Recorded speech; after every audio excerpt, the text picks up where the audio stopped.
এর নাম কি এটার? ভ্যাগাটো। হ্যাঁ, ব্যাঙ্গটো। নারকেলের কাচ্চি।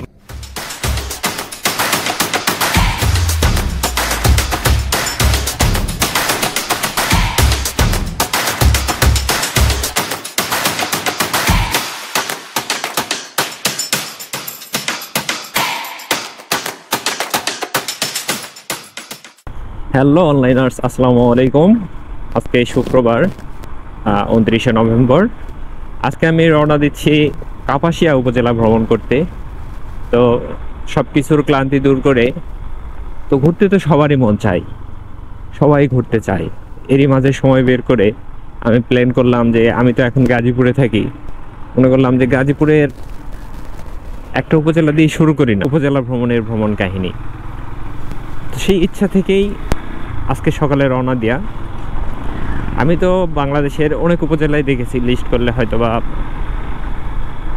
মোটামুটি 60-70টা পার হয়ে যাবে। কখনো ট্রাভেল করে বা ব্লগ করে কখনো করা হয় নাই। তো যেহেতু এই পথে যাত্রা শুরু করেছি, ভালো লাগার আমার এই জিনিসটা ভালো লাগে, তো সেক্ষেত্রে আমি চাইছিলাম যে আপনাদেরকে সাথে নিয়ে যদি বাংলাদেশের প্রত্যেকটা উপজেলা সময় নিয়ে দেখতে পারি, সময় লাগুক আমার 6 মাস, 1 বছর, 2 বছর সময় লাগুক, আমি যদি আমার মতো করে দেখতে পারি তাহলে আমার কাছে যেমন ভালো লাগবে আশা করি আপনাদের কাছেও তেমন ভালো লাগবে। তো সেই আশা থেকেই আজকে যাত্রা শুরু। আজকে আমি যাব গাজীপুরের কাপাসিয়া উপজেলা ভ্রমণ করতে।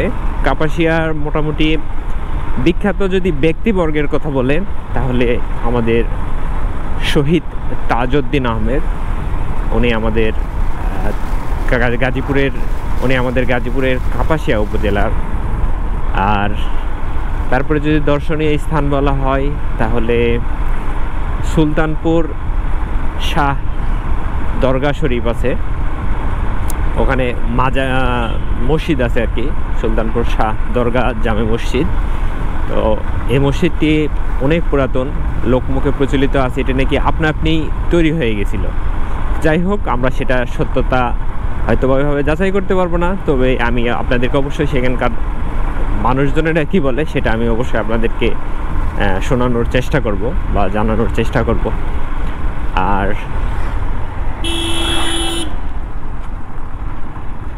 আর একটা যেটা হলো, বেশ কয়েকটি রিসোর্ট আছে, কিন্তু আপনারা জানেন গাজীপুরে ঢাকা জেলার যতগুলো রিসোর্ট আছে তার সবচেয়ে বেশি রিসোর্ট আছে গাজীপুরেই। শুধু এই গাজীপুরের কাপাসিয়া, শ্রীপুর, কালীগঞ্জ এগুলোতে প্রচুর পরিমাণে রিসোর্ট আছে। ঢাকা চৌরাস্তা পার হলেই দেখবেন যে আপনার একটা প্রশান্তি কাজ করবে, কারণ এদিকে বন জঙ্গল বেশি, ভাওয়াল বন, সব কিছু মিলে আসলে এই অঞ্চলটি অনেক মনোরম পরিবেশের এবং সুন্দর। তার একটি বড় অন্যতম প্রমাণ হচ্ছে ভাওয়াল জাতীয় উদ্যান, এটা এখানে আগে সব ধরনের প্রাণী থাকতো, কালের বিবর্তনে আজকে সব কিছু হারিয়ে গেছে। তো যাই হোক, তো আমার আজকে উদ্দেশ্য যে আমি শহীদ তাজউদ্দিন যে গোল চত্বর আছে, গোল চত্বর দেখব, তারপরে শহীদ তাজউদ্দিন আহমেদের যে বাসা সেই বাসাতে যাব, তারপর মগারটেক নামে একটি জায়গা আছে শহীদ তাজউদ্দিন আহমেদের বাসার পাশেই। আর তারপরে একটা টোকে ব্রিজ আছে, মানে কাপাসিয়া উপজেলার একটা অন্যতম বাজার হচ্ছে টোকে বাজার। এই টোকে বাজারে যে শীতলক্ষা নদীর পাশ দিয়েই তো গড়ে উঠেছে কাপাসিয়া। ওই শীতলক্ষা নদীতেই টোকে ব্রিজ একটা হয়েছে, ব্রিজটি অনেক সুন্দর, ছোট ব্রিজ কিন্তু সুন্দর।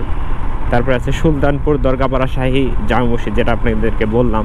তারপরে আমি দেখার চেষ্টা করবো শাপলা বিল।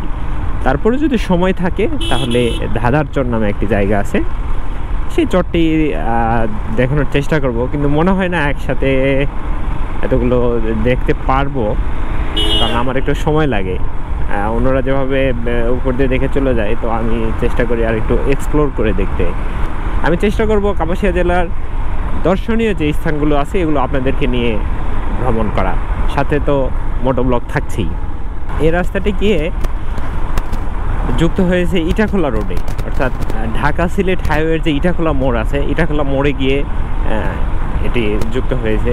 এই রাস্তাটি অসম্ভব রকমের সুন্দর। আপনি যদি প্রখর রোদেও এই রাস্তা দিয়ে যান, আপনার গাটা শীতল হয়ে যাবে, কারণ এই ইটাখোলা পর্যন্ত পুরো রাস্তার দুই পাশে অসংখ্য গাছ রয়েছে, যে গাছগুলো আপনাকে শীতল ছায়া দিয়ে এগিয়ে নিয়ে যাবে, এক ভ্রমণের দিগন্ত পথ খুলে দিবে।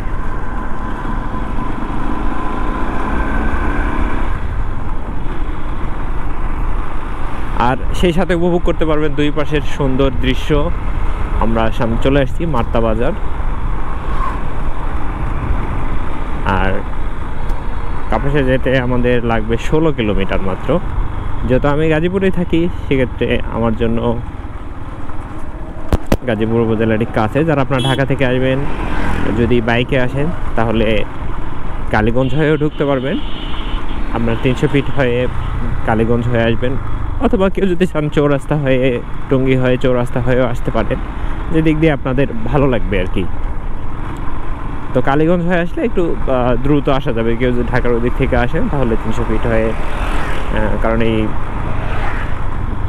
এখন যদিও গাজীপুর, ঢাকা থেকে গাজীপুরের যে রাস্তাটি অসম্ভব রকম সুন্দর হয়েছে, যদি কোনো বিশৃঙ্খলা না ঘটে, কোনো অবরোধ না ঘটে, তাহলে রাস্তাটি ফাঁকাই থাকে বা মোটামুটি দ্রুত আসা যায় আর কি। আজকে শুক্রবার হলো, প্রচুর পরিমাণে জ্যাম রাস্তায়।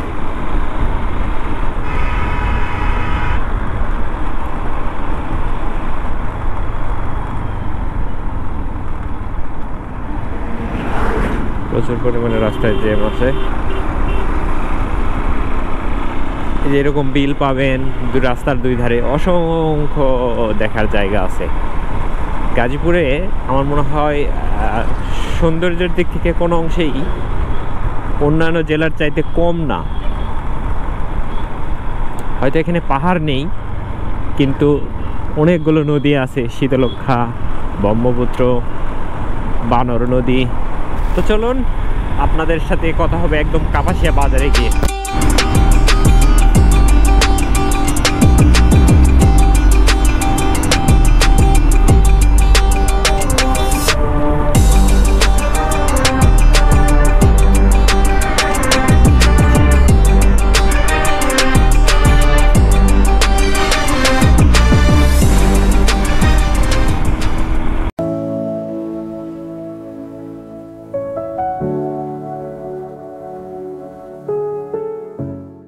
এটা হচ্ছে শহীদ তাজউদ্দিন আহমেদের স্মরণে গোলচক্কর করা হয়েছে। এখানে ওনার একটা মূর্তি বা যেটাই বলেন, গোলচক্করটা একদম রাস্তার পাশেই।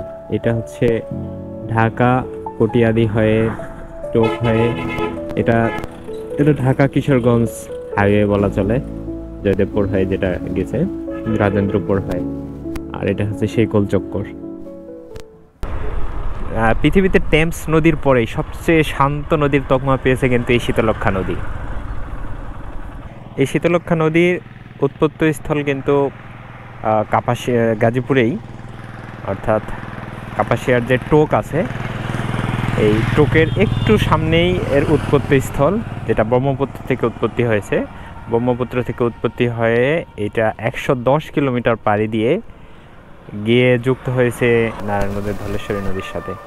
আর এটার মোটামুটি এই যে প্রস্থ থাকে, এটা মোটামুটি 100 মিটারের মতো থাকে। আর সবচেয়ে বেশি প্রস্থ থাকে হলো নারায়ণগঞ্জের একটু আগে যে ধলেশ্বরীতে যে যুক্ত হয়েছে, কালিয়াগাছি নাম, সেই কালিয়াগাছিতেই এর দৈর্ঘ্য সবচেয়ে বেশি, 300 মিটার। বহু কবিতা, বহু নাটক, সিনেমা তৈরি হয়েছে কিন্তু এই শীতলক্ষা নদীকে কেন্দ্র করে। আর পৃথিবীর ইতিহাস তো বটেই, বাংলাদেশের ইতিহাসে অন্যতম জায়গা করে নিয়েছে এই নদীটি। আগের বিশেষ করে মোগল রাজা থেকে শুরু করে তারও আগে, বহু বছর আগে এই নদীতেই কিন্তু সবাই চলাফেরা করতো। আর বিশেষ করে জমিদার থেকে শুরু করে যত রাজা মহারাজারা এই নদীকে ব্যবহার করতো যুদ্ধপথ হিসেবে। এই নদীকে ব্যবহার করতেন তারা চলাচলের একমাত্র পথ হিসেবে। ঢাকা থেকে ইন্ডিয়াতে চলাচলের অন্যতম একটা নদী এই শীতলক্ষা নদী। এই যানবাহনের জন্য এই নদীটিকেই একমাত্র পথ হিসেবে মনে করার অন্যতম কারণ হচ্ছে এই নদীতে সারা বছর পানি থাকে। স্বাধীনতা মাঠ। এটা শহীদ তাজউদ্দিন আহমেদের বাসা থেকে মোটামুটি 3 কিলোমিটার দূরে। অনেক সুন্দর একটা জায়গা, লাল মাটি। আর শর্টকাট মারতে গিয়ে গুগল আমাকে কোথায় নিয়ে চলে আসছে। যদি একজনকে জিজ্ঞেস করছিলাম, বলছেন রাস্তা খারাপ আছে, সুপ না যেতে পারবে। এই ভরসায় আসলে আসছি। আমি গুগলের উপর ভরসা করি না, আমি সবসময় মানুষজনকে জিজ্ঞেস করি রাস্তায়, তাতে আমার মানুষজনের সাথে সম্পর্ক হয়, কথা বলা হয়, আবার রাস্তাও চেনা হয়। গুগল তো শুধু রাস্তা দেখায় দেয়। এটা আনারস চাষ হয়েছে, এটা নতুন রাস্তা তৈরি হচ্ছে। আমি চলে এসেছি শহীদ তাজউদ্দিন আহমেদের বাসায়। আর বাসার ঠিক সামনেই রয়েছে দরদরিয়া সরকারি প্রাথমিক বিদ্যালয়। আর বাসাটা কিন্তু অনেক সুন্দর, আমি আপনাদেরকে ঘুরে দেখাবো।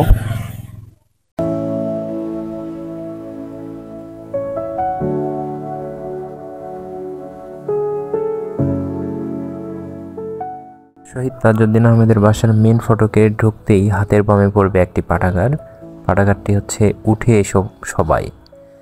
আর এখানে শহীদ তাজউদ্দিন আহমেদের কন্যা সিমিন হোসেন রিমিকে শুভেচ্ছা জানানো হয়েছে। আর পাঠাগারের বাম পাশ দিয়েই একটু এগুলেই দেখা যাবে যে এখানে একটা ওয়েটিং হাউস আছে, এখানে হয়তো রান্না বান্না হয়।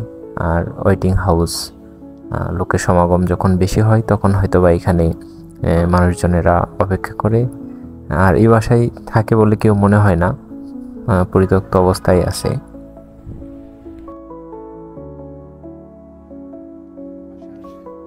আর বাসার ঠিক সামনেই রয়েছে বিস্তৃত একটি পুকুর, যেই পুকুরের সাথেই শান বাঁধানো ঘাট আছে।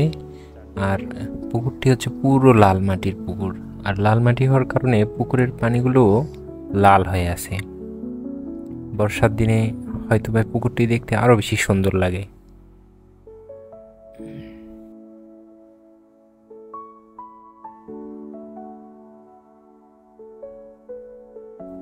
আর এটি বাসার মূল ফটক। মূল ফটকের সামনেই আছে শান বাঁধানো একটি লিচু গাছ। হেই অনলাইনার্স, আমি শহীদ তাজউদ্দিন আহমেদের বাসা থেকে বের হলাম। বের হয়ে এখন টোকে ব্রিজ যাব। টোকে ব্রিজ দেখে, টোকে ব্রিজ থেকে অল্প একটু দূরে আমি যে মসজিদের কথা বললাম, তো সেখানে গিয়ে জুমার নামাজ আদায় করবো ইনশাল্লাহ। আর দেখাচ্ছে 10 কিলোমিটার। তো দেখি সেখানে গিয়ে ইনশাল্লাহ দেখা হবে, আপনাদের সাথে আবার কথা হবে। তো এই রাস্তাটি অবশ্য খুব সুন্দর রাস্তা, উপভোগ করলাম রাইড করতে। আপনারা যদি কেউ চান অল্প সময়ের জন্য আসতে পারেন। কাপাসিয়া চৌরাস্তা পার হলাম, চৌরাস্তা থেকে একটু সামনে যেতে হবে আর কি। টোকে ব্রিজ, তারপরে টোকে ব্রিজ হয়ে টোকে ব্রিজ থেকে পরে আমি মসজিদে যাব। তো চলুন টোকে ব্রিজের সৌন্দর্য উপভোগ করে আসি। টোকে বাজার কিন্তু কাপাসিয়ার একদম শেষ প্রান্ত বলা। এটা হচ্ছে শীতলক্ষা নদী, এই পাড়িতে বয়ে চলেছে। আর শীতলক্ষা নদী ঘেঁষেই রয়েছে কাপাসিয়া বাজারের, কাপাসিয়া উপজেলার টোক বাজার। আর সেই টোক বাজারের পাশেই রয়েছে টোক ব্রিজ। এই সেই টোকে ব্রিজ।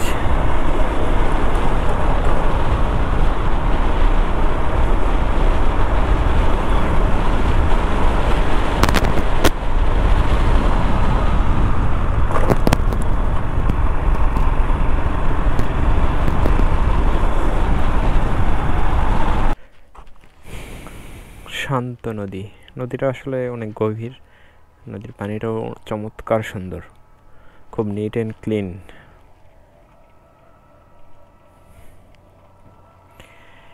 এটা হচ্ছে গফুরগাঁও, আর এপাশে কিশোরগঞ্জের পাকন্দিয়া, আর এপাশে হলো কাপাসিয়া, কাপাসিয়া টোক বাজার। 3টি উপজেলাকে এই নদী বিভক্ত করে দিয়েছে। তো আসলে অনেক সুন্দর, হয়তো ক্যামেরায় বুঝতে পারছেন না, কিন্তু নদীর পানি এত স্বচ্ছ, 4-5 ফিট নিচ পর্যন্ত দেখা যাচ্ছে।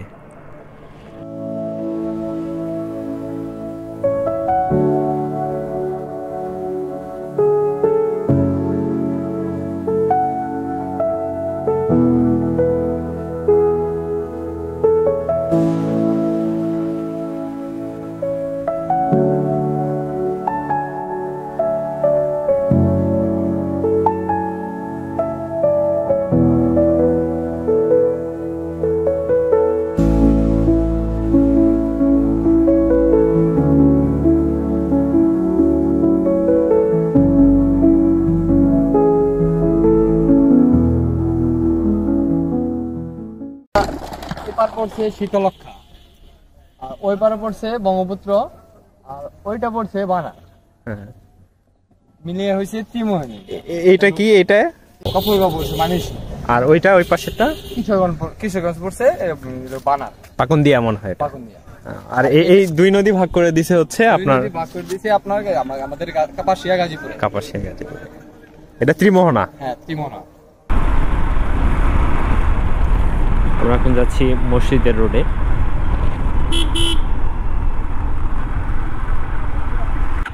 এখানেই সেই মসজিদ, এটা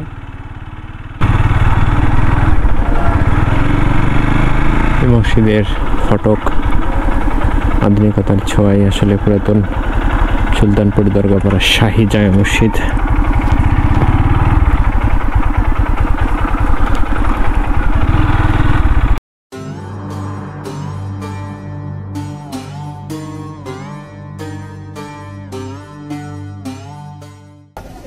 কি দিয়ে বানায় এটা? সুজি দিয়া আপনি বানান না, বাসে বানানো না? ও, আপনি একলাই বিক্রি করেন? এটা কি সস? মানে লালিগুড়? হ্যাঁ,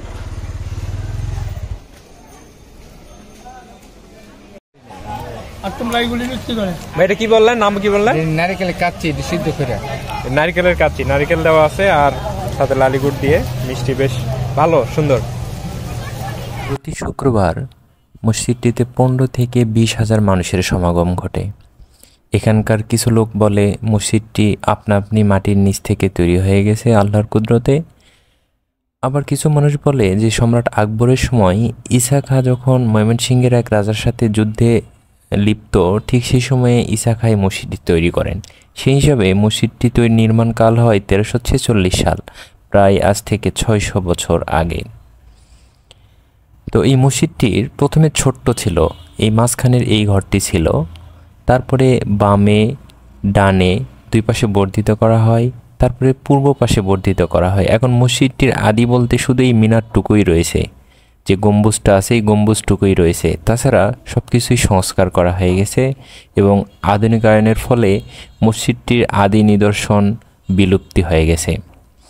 আর এখানে প্রতি শুক্রবার যে সমস্ত মানুষ আসেন তারা অনেকেই বিভিন্ন ধরনের মানত করেন, আর মানতের যে জিনিসপত্র বা উপহার সামগ্রী সেগুলো মসজিদ কমিটিকে বুঝিয়ে দেন।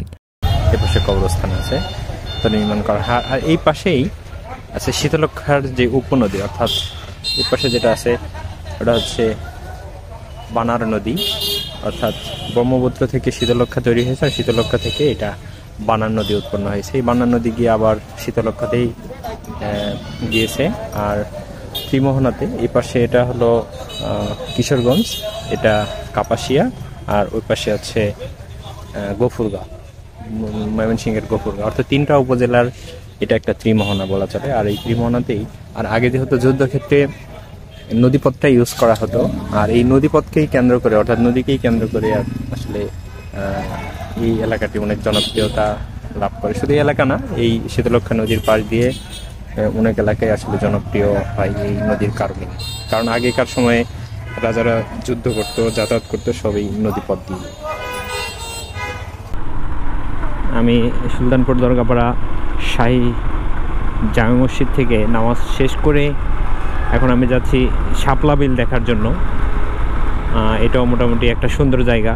জানি না শাপলা এখন পাবো কি না শীতের সময়, তো দেখি, চেষ্টা করে দেখি, যদি আপনাদেরকে দেখাতে পারি তাহলে নিজেও উপভোগ করতে পারবো, আপনাদেরকেও দেখাতে পারবো শাপলা বিল। এটা শাহী যে মসজিদ আছে এই মসজিদ থেকে আপনার 6 কিলোমিটার দূরে।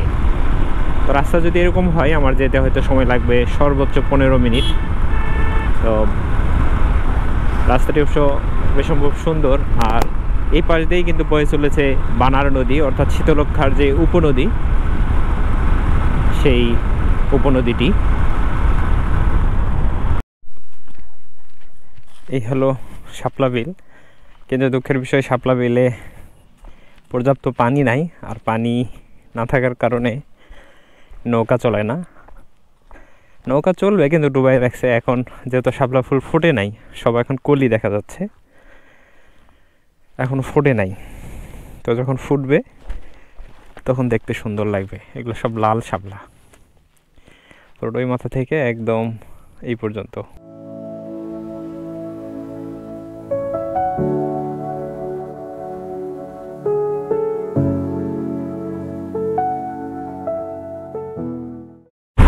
এই রাস্তাটি ভালো।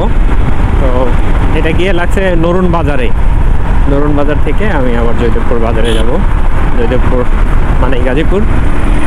তো চলুন রাস্তার বিকেলবেলার ফিলটা নেওয়া যায়। সাবধানে রাইড করতে হবে, কারণ এই রাস্তায় অনেক অটো রিক্সা। এখানে একটা ওয়াজ মাহফিল হচ্ছে।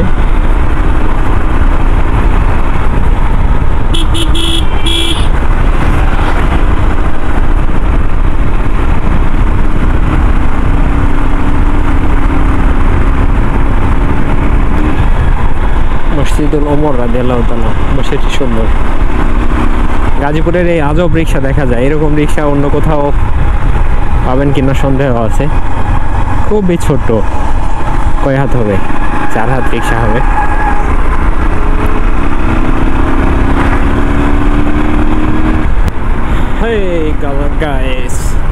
আজকের সফরের টোটাল আমার বাইক রাইড হবে 120 কিলোমিটার। কারণ আমি বলতে গেলে পুরো উপজেলাটাই আমি কাভার দিলাম। কাপাসিয়া যতগুলো ভালো ভালো ভালো স্পট ছিল সবগুলোই আমি কাভার দিলাম। তো যাওয়ার সময় এটা দিয়ে ঢুকছিলাম আর কি, এটা দিয়ে সেই তাজউদ্দিন আমাদের বাসায় গেছিলাম। আজও ব্যাগ রিক্সা। আজকে বাসা থেকে বেরিয়েছিলাম সকাল 9টায়, আর বাসাতে ইনশাল্লাহ ব্যাক করব 6টায়, সর্বোচ্চ 6টায়। আমি একটু নরুন বাজারে দেরি করতে পারি, তো নরুন বাজার দেরি করব কিছুক্ষণ, চা খাবো, চাটা খেয়ে রওনা দেবো ফুল 6টায়। তাহলে আমার আজকে জার্নি হবে 6 আর 3 9 ঘন্টা। এই রোডটি আপনাদেরকে আসার সময় দেখিয়েছিলাম। তো আজকের জার্নিটি কেমন লাগছে আপনাদের, আজকের আমার সাথে থেকে আপনাদের কেমন লাগছে আমাকে অবশ্যই কমেন্ট বক্সে জানিয়ে যাবেন। আপনাদের সাথে আবার দেখা হবে অন্য কোনো একটা উপজেলা এক্সপ্লোরিংয়ে, আর সাথে টুকটাক ব্লগ তো থাকছেই। তো সবাই ভালো থাকবেন, সুস্থ থাকবেন, আল্লাহ হাফেজ।